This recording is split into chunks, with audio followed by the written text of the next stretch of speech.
Alright everyone, so we just had a huge announcement for the global version of Grand Cross, and it was unveiled in a developer note that was posted in the news section for the website, and they actually hinted at this a few weeks ago, but now we have the confirmation that the Attack on Titan collaboration event is coming to global starting on July 21st. Now, if you guys want to take a look at this in more info, I'll go ahead and leave a link in the description here. Gets into a little bit more details behind what's actually going to be in the collaboration event, but today specifically, I wanted to talk about the 4 new units that are going to be coming to the game, and I wanted to answer the question that I'm sure a lot of people are going to want to know, that is it worth summoning?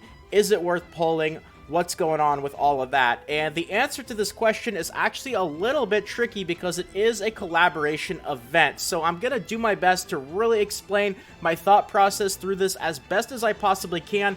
But I want to start off here with some absolutely awesome news for everybody. Free-to-play players, pay-to-play players. This is great news, and that is, I would say, the best out of the 4 units is actually going to be given to us for free, or it should be anyway, and that is the SR version of Eren.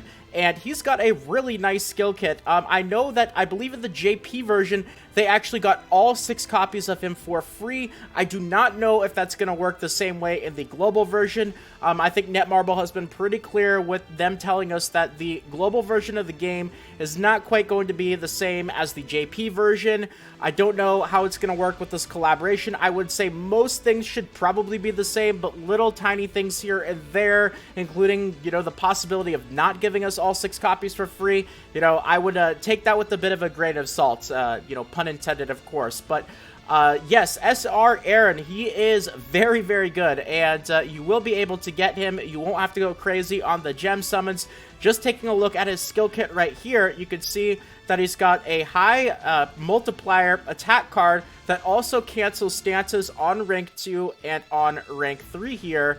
And then taking a look at the second card, increases basic stats by 20% for 2 turns. Rank 2 increases basic stats by 30% for 2 turns, and also adds an evade when attacked, 1 for 1 turn.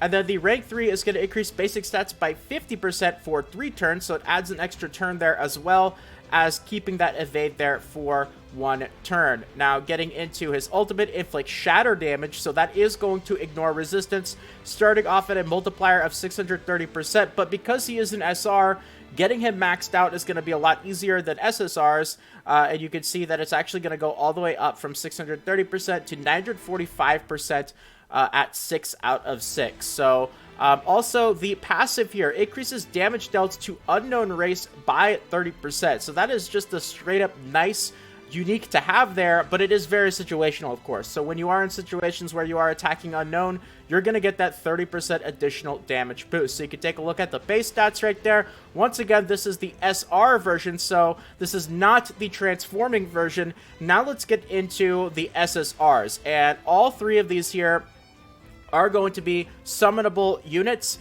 And I want to answer the question here that I'm sure a lot of people want to know, and that is it going to be worth pulling or not? And this is tricky because it is a collaboration event, and because it is a collaboration event, it's probably safe to assume that we are not going to be given another opportunity to get these units again in the future. So if you are a big collector, this is really, really tricky here, especially with the crazy banners that we have had lately. I will say, though, that if you are not a collector in terms of the actual usefulness of the units, you don't have to feel too insanely crazy about missing out on the meta or anything of that nature if you decide not to summon.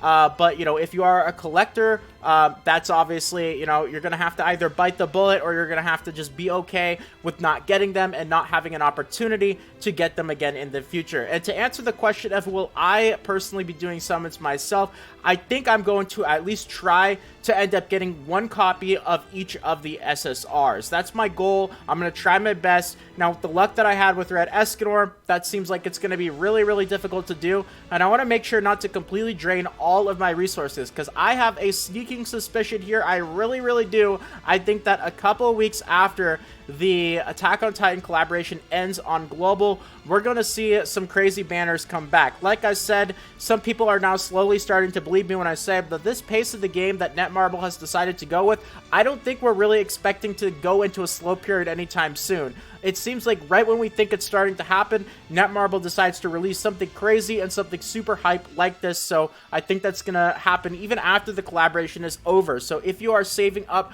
for those really limited, really crazy meta units that I think a lot of us are predicting will be out sometime in the future, that's something to also be mindful of before you spend a bunch of your diamonds on the collaboration units. So anyway, getting into the actual skills here, we have Titan Arid, and this is the transforming unit here. So let's get into card number 1. Inflicts damage equal to 240% of attack on one enemy. The second card, the second rank is going to increase it from 240 to 300% attack on one enemy. Fills the ultimate gauge by 1 orb. And then the third card increases it now from 300% to 500% damage and fills the ultimate gauge by 2. So I believe that is Green Escanor's card. It might be exactly the same, even with the percent multipliers. I believe they actually are. Alright, then we have the second card here. So we have inflicts damage to 120% attack on all enemies, so it is an AoE. Inflicts damage equal to 120% of attack on all enemies and disables the ultimate for 1 turn. And then the third rank is going to increase the damage from 120% to 180%, and now also disables the ultimate move from 2 turns up from 1 turn. And of course, the ultimate. This is the big one right here, the transformation. So what happens is you are going to need to get the ultimate up and use it in order to actually transform into Titan form. And Titan form is also going to make you immune to that stun, petrify, and freeze, as well as increasing your attack, defense, and HP related stats by 10% and decreasing the enemy stats by 30%. Now, the thing about the transformation is it's going to get a massive, massive benefit from having additional copies. I want to say this has got to be one of the units in the game that really benefits the most from having additional copies on their ultimate, because you can see that the increase for the ultimate is actually going to increase the actual stats right here. So you can see it starts off at 10%, but the final copy now increases it up to 35%. So that's a really, really big bonus right there. Obviously huge to get extra copies, but you do have to activate the ultimate in order to actually go into Titan form. And now when you are in Titan form, of course, you unlock additional skills here and an additional ultimate. So once in Titan form, inflicts amplified damage equal to 180% on one enemy.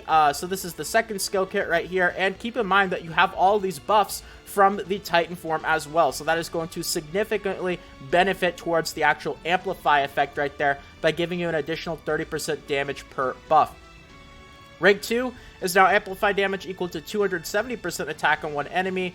And then, of course, rank 3 bumps it up to 450% attack on one enemy. So that's going to do some crazy damage right there, especially with all those additional buffs. So now the second card inflicts damage equal to 150% attack on all enemies. Rank 2 is going to be the same amount of damage, but now depletes the ultimate gauge by 1 orb. And rank 3 is going to increase the damage up from 150% to 250% and depletes 3 ultimate gauge orbs instead of 1. Now, if you are noticing a very striking similarity there from another unit that we actually got recently, you are not wrong. In fact, this is actually, I believe, the exact same skill kit as Red Escanor in terms of the first card and the second card.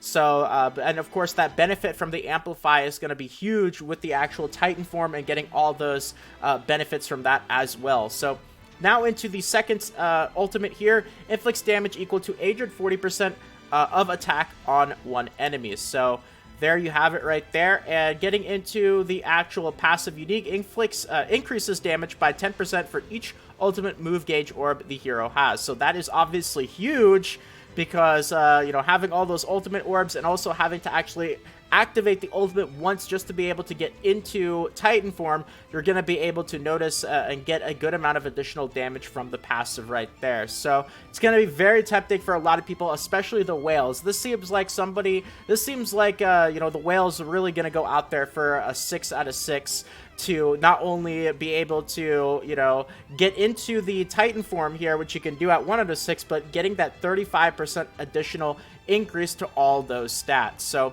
alright, now let's move on to the next unit here in the collaboration, Levi, and taking a look at these skills. Inflicts spike damage equal to 160% attack on one enemy, and spike damage is going to be the one that gives you additional crit damage increase.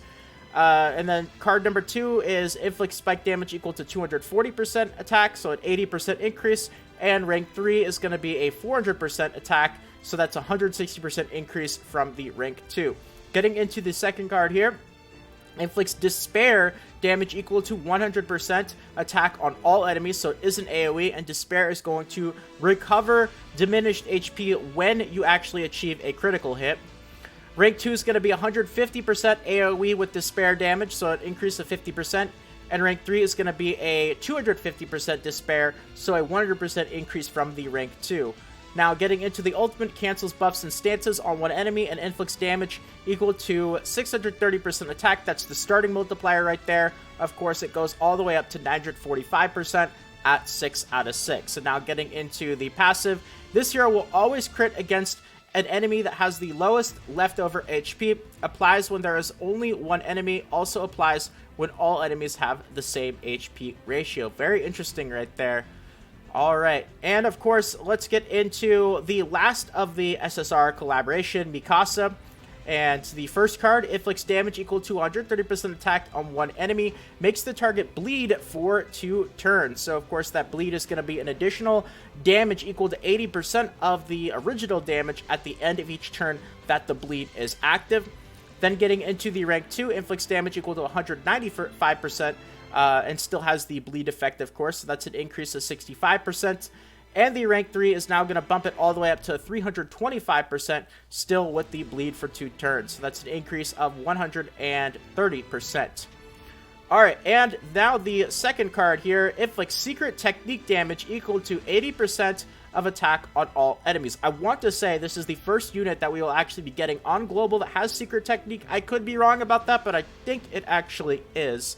Now, Secret Technique, of course, is very strong because it's going to do an additional 20% damage for each card that you actually have still left over for that actual unit. So if you have a lot of extra cards, you're going to see an insane amount of additional damage. This is also an AoE, of course. So that's the rank 1. Rank 2 now bumps it up to 120% on all enemies, and the rank 3 bumps it up to 200% on all enemies. So getting into the ultimate here, increases the hero's basic stats by 50% for 3 turns and inflicts 420% damage on one enemy, and that is the starting multiplier. Of course, you can get that all the way up to 630% with a 6 out of 6. So, and the passive unique, for each other ally that received damage when attacked, increases the hero's stats by 3% with a limit of 10 times, so you can get that up to 30%. So definitely tempting. I will say once again though, you know, these units, they are good, but they are not going to really be like top tier, super insane meta units, especially at the rate that we are going. It's a little bit interesting though, because we are getting this really, really early, that these units, you know, compared to the units that we've had lately, you know, they might stack up a little bit stronger, but I would say most people summoning on this banner, like if you really want to get all these units, it's most likely going to end up being rather more for collections rather than for, you know, staying on top of the meta. So it kind of depends on what your goals are in the game. And of course, really great news that I would say the best, most usable, and strongest potential out of these units here. I guess the exception is if you do get Titan Air into 6 out of 6, but that's really going to be for the whales out there. You know, this is going to be a free unit. So I'll give it a couple of pulls here, kind of see where things go. You know, maybe if I get one of the 3 units early on, I can try to get the other 2. But if I have my luck anywhere similar to how the Red Escanor banner went, then I have probably, it's going to be bad news. I might not be able to get them, and that makes me really, really sad, especially considering that they are limited units. So we'll see. I don't want to think about it too much because I might change my mind. We'll have to see how things really go, but let me know what your guys' plans are for this event as well as for this banner. Are you guys going to be pulling? Are you going to be saving? what's your goal? And with that being said, that's going to be it for the video. So I hope that you guys enjoyed, and if you did and you want more videos like this in the future, consider subscribing to the channel. Feel free to leave a quick like as well. It really does help out, so thank you so much to all of you guys who take the quarter of a second or so to quickly press that like button. And more 7 Deadly Sins Grand Cross Global videos should be popping up on the screen right about now, or the suggested videos to right below. Feel free to check them out. But if not, until next time, take care, everyone. This is Salt of the Salty Guild, signing out.